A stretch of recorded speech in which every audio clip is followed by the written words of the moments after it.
wind up and what we get into. All right, guys, hang in there.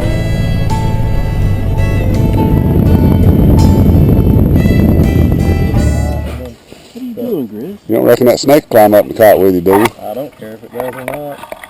It's a Hennessy. Oh, a Hennessy, yeah. Yeah, and it's got little pockets built right here for all the strings to roll up and put in. It's shaped. Yeah, I've heard these are the stuff right here. Yeah. Yeah, I did some trading for it at the meetup. From I seen that up there. I looked at that. Yeah. Little John, and then that's just jungle Hennessy. They finally made it. Nice, comfortable night. Well, it's supposed to be like 68, something like that.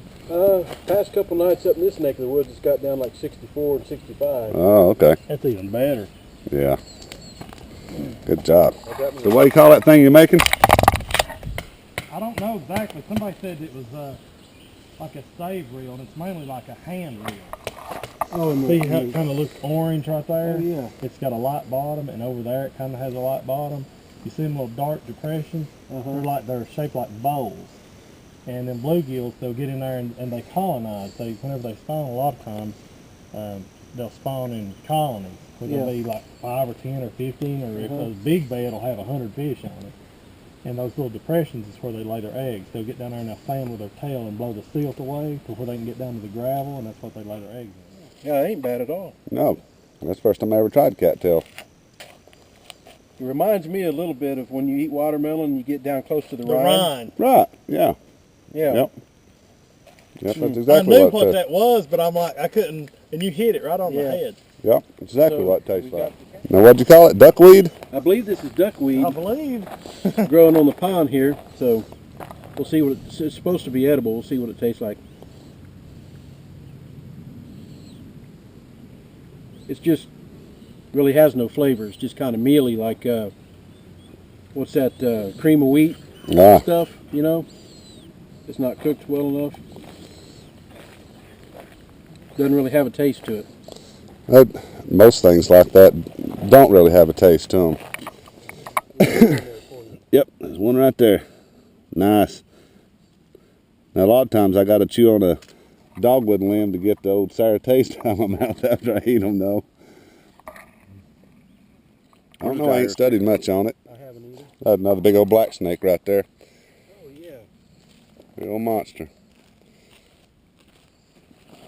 That's the second one we run into. You gonna get bit again? I'll try to if you want me to.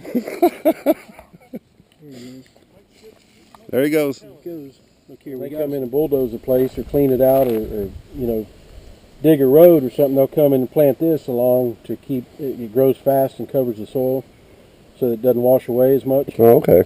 So it's just a introduced species, and it usually gets these white flowers all over it. Little tiny white flowers. Now, I've seen a lot of ferns in here too. You know, there's a sword fern, the one that's just narrow all the way up the entire length, that you can eat the tubers out of the ground. One of the only type of ferns you can eat like that. Not like that one there. That's not a sword fern, but I think I see one right up there in the woods. What's the Japanese thing you were talking about? The Chinese bush clover. Oh yeah. Now this right here looks to me to be phlox. You know, you can buy phlox to put in your yard. Right. The little plants, and I think this is the native species of that. This is the uncultivated variety. Don't know of any medicinal or edible purposes of it yet. What kind of tree this is, don't you?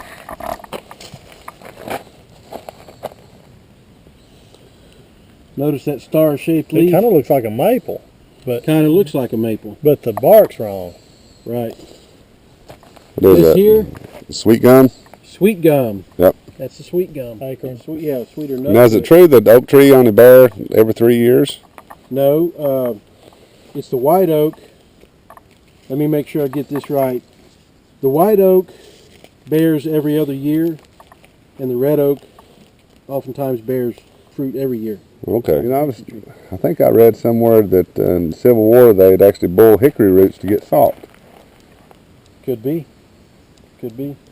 They could get salt from hickory roots. At least just a hint of it. I mean, not necessarily like a whole bag of salt or anything, but they'd just get enough to flavor the. Yep. These are narrow leaves. You got broadleaf plantain there, narrow leaf here. Okay. The plants basically, as far as edible and medicinal purposes, are interchangeable, but they're just a different variety of the. Another name for them. They mowed around here. And Matter of fact, I think Travis Henry, the mountain man, did a video on making some salve for some neighbors or something like that. here's more of it. It's growing all through here. It's just been cut down. That's why it's young. But usually that stuff yarrow will get about this tall or so. Mm-hmm. This here is thistle. I just group them all together in thistle because they're all edible and stuff. Right. So you've got your thistle here, which has some of them have more thorns than others. This ain't too bad, but it's young. It'll grow pretty tall and get a big purple flower. Sometimes they'll be pink, depending if it's a bull thistle or sow thistle, or there's several different varieties, but they're all in the same group, same family. Haven't heard of that. I've seen people cut them and just take them and run them over fire. Just take like just a few times and it'll burn the hairs. Right. It might be stinging nettle that you're talking about. Yeah, it is. Yeah. Oh, okay. Yeah, I think that's what Crown vetch. Just the flower or the green part? I think you can eat the green part too, but you can definitely eat the flower. Probably want to cook the green part or something, steam it. I mean, none of it's poisonous. Just may not taste too good. A little bit bitter, isn't it? Yeah. Not horrible, but it's something you'd want to maybe cook or steam for a little bit, or just use a little bit to put in your food to kind of add that. Some dishes go better with a little bit.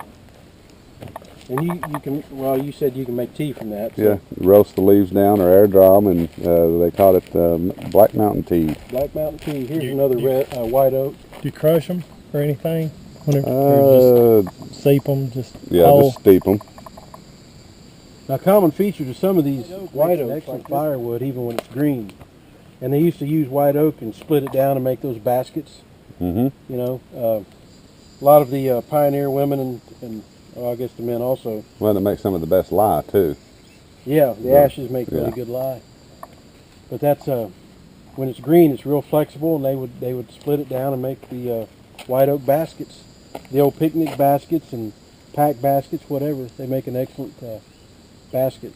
Yeah, I've seen some of them different shows, people doing that. That's a lot of. You'll find sometimes at the county fairs or old shows like that, there'll be guys in there doing it, making baskets. I've been caught up in it if you've been hiking through the woods. Green briar or cat briar gets little black berries on it. But supposedly you can eat the root. But they're pretty deep. They're pretty deep. You can't. I don't call it that. What do you call it? I can't say. Get that freaking around your leg when you ride a motorcycle through someplace and you get that. What about this here? I see that real close to my house. The woods across from my house is there. I mean, there's huge, huge, just tracks. It looks like carpet. That's called ground cedar. Ground cedar. Because the plant looks like the cedar leaves on a cedar tree. They do. And there is I read here a couple months ago. I was doing some research, and there is a medicinal purpose for it. Can't tell you what it is right at the moment, but there is Indian hemp. But it is different because notice the different color of the. I know the ladybugs like it. The flower things, different colors, and the way the other one it was on top like this. So this comes down a little bit. It's in the same family. It's the milkweed family. Still has that milky sap. What the heck was that? Something flew out of your beard. I don't think it flew in there. Did it fly out of it? There he goes. I keep some critters in there. But this also makes good cordage. Yep. If they figured out they could charge you for it. So that's what they do. Well, good morning. It's my favorite part of the morning. Waking up in a hammock.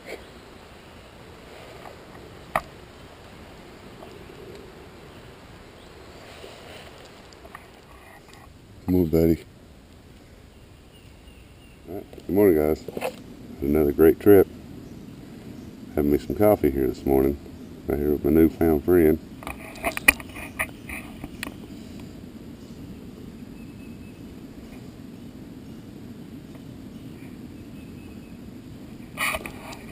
Right, it's just about breakfast time too.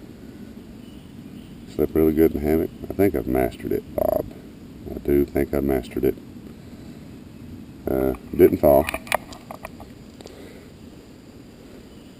So I've done there's no knot tying on it anymore. It's all just fixed loops and carabiners. So I don't think I can go wrong with that. So didn't do any sagging. Had a good time. Slept well. So fixing to have some coffee and do some breakfast, and I think we're going to do some biscuits on the stick and maybe some bacon. It's breakfast time, Brian. Breakfast time. Nice old school stove. So how's your fried biscuit? You know, actually, I think I like this better than when they're baked. These canned biscuits are better fried than baked.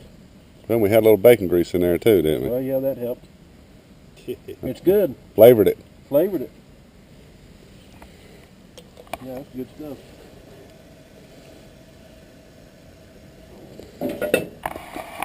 Got a lot of stuff left up there?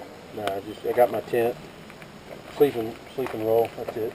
Alright guys, well we had another weekend. We all got together, a few of us here, Brian and Troy, and what's your channel name, Brian? The Way of the Woodsman. Way of the Woodsman, it's a new channel. When Brian gets it up, I think we're all going to try to support him and help his channel grow a little bit. But hopefully we can gather a little bit more guys, you know, around in this area and do some fishing, canoeing, camping, just whatever. Oh yeah. But I learned a lot here. I'm glad I hooked up with you. I didn't get to spend a lot of time with you at the meetup. Yeah. And our little hike we done yesterday, I picked up on quite a few things. How about you? Oh yeah, yeah. So and Troy showed us some tricks on the doing some pitching. Is that what you call it? Pitching? Flipping or pitching. Flipping, pitching. Yeah. So that was kind of a neat little technique that can be used with cane pole or just any type of pole really, as long as you got some string. So, well, I've had a good time, guys. Me too. Glad to meet you. Me too. And I'm glad to hook up with you again, Brian. All right. So we'll do this again. All right. See you. Peace. Well, guys, I have to say that these meetups like this has to be some of the best times that I'm having in my life right now. And I'd just like to take a second and thank everybody out there that supports the bushcraft people and really changed my world. So I just want to take a second, heading out of this beautiful place, meeting up with these guys again, and just want to tell you all thank you. And hope the video turns out good too. But man, I just don't. What a family we have. Well, all right, guys. Until next time. Peace out.